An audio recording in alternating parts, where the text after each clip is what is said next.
Shalom, selamat pagi Bapak Ibu Saudara yang dikasihi Tuhan. Kita bertemu kembali dalam acara Renungan Pagi Spiritual Life. Dan pagi hari ini, sebelum kita memulai aktivitas kita akan merenungkan firman Tuhan terlebih dahulu. Nah, Saudara, firman Tuhan pagi hari ini terambil dari Amsal 3 ayat 11 sampai ayat 12. Saya akan membacakan bagian firman Tuhan ini bagi Bapak Ibu Saudara. Hai anakku, janganlah engkau menolak didikan Tuhan, dan janganlah engkau bosan akan peringatannya. Karena Tuhan memberi ajaran kepada yang dikasihinya, seperti seorang ayah kepada anak yang disayangi. Saudara dikasihi Tuhan, di dalam ayat yang baru saja kita baca, Salomo mengajarkan kita dua kebenaran penting tentang teguran atau koreksi. Yang pertama, Salomo mengajarkan bahwa teguran seringkali memang tidak menyenangkan bagi kita, bagi diri kita. Saudara yang kekasih, di dalam ayat 11 dikatakan di sana, hai anakku, janganlah engkau menolak didikan Tuhan, dan janganlah engkau bosan akan peringatannya. Kenapa dia berkata seperti itu? Karena memang secara natur kita yang berdosa, ego kita cenderung ingin menolak didikan Tuhan, atau kita merasa bosan dengan didikan Tuhan.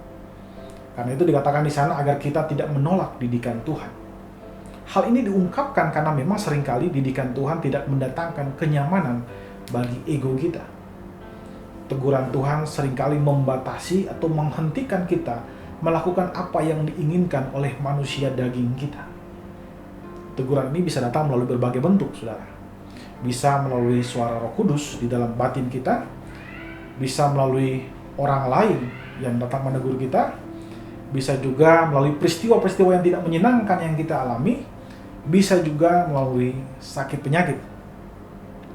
Meskipun teguran tersebut tidak menyenangkan, namun Salomo mengingatkan kita untuk tetap menerima teguran tersebut, karena memang teguran itu akan membimbing kita kembali ke jalan yang benar.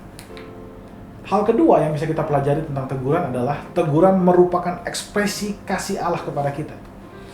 Kebenaran berikut yang diajarkan oleh Salomo dalam ayat ini adalah di ayat 12, dikatakan di sana bahwa karena Tuhan memberikan ajaran kepada yang dikasihinya seperti ayah kepada anak yang disayangi. Salomo mengingatkan kita untuk menerima teguran dari Allah sebagai bentuk ekspresi kasih Allah kepada kita.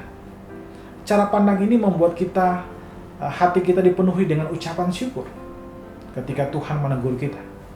Sebaliknya, saudara, jika kita mulai memberontak, jika kita memandang teguran Tuhan sebagai sesuatu yang jahat, sesuatu yang menghalangi kita untuk melakukan apa yang kita inginkan, maka yang terjadi adalah kita memberontak terhadap teguran. Kita akan mengalami kekeringan rohani, kita akan mengalami kekecewaan terhadap Allah. Dan akhirnya kita semakin jauh dari Allah. Karena itu, saudara, teguran Allah adalah kompas yang mengarahkan jalan hidup kita untuk lebih dekat dengan Tuhan atau kembali ke jalannya Tuhan. Mungkin dari antara saudara ada yang sedang mengalami teguran Tuhan saat ini. Mungkin saudara sedang mengalami sakit, atau mungkin saudara juga sedang mengalami hal-hal yang tidak menyenangkan. Dan Roh Kudus kemudian mengingatkan saudara atas kesalahan yang saudara buat. Lalu apa yang harus saudara lakukan? Saudara harus mendengar teguran itu, dan saudara harus kembali ke jalan Tuhan. Karena itu adalah respon yang tepat. Kembali ke jalan Tuhan adalah hal yang bijaksana yang bisa kita lakukan untuk bisa hidup dengan baik, saudara, di mata Tuhan. Demikian firman Tuhan. Tuhan memberkati kita semua. Mari kita tundukkan kepala, kita berdoa.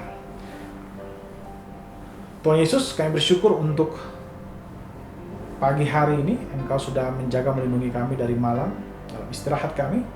Dan jika pagi hari ini kami boleh bangun dengan kesegaran yang baru, itu karena anugerah-Mu Tuhan. Sekarang Bapa, sebelum kami mulai aktivitas, kami ingin menyerahkan seluruhnya ke dalam tangan-Mu Tuhan Yesus. Engkau jagai kami, sertai kami dalam semua aktivitas yang kami kerjakan. Dan biar yang semua kami kerjakan itu mendatangkan kemuliaan bagi nama-Mu saja. Dalam nama Tuhan Yesus kami berdoa dan bersyukur kepada Allah kami. Haleluya. Amin. Amin. Saudara dikasihi Tuhan, selamat pagi, selamat beraktivitas, dan Tuhan Yesus memberkati.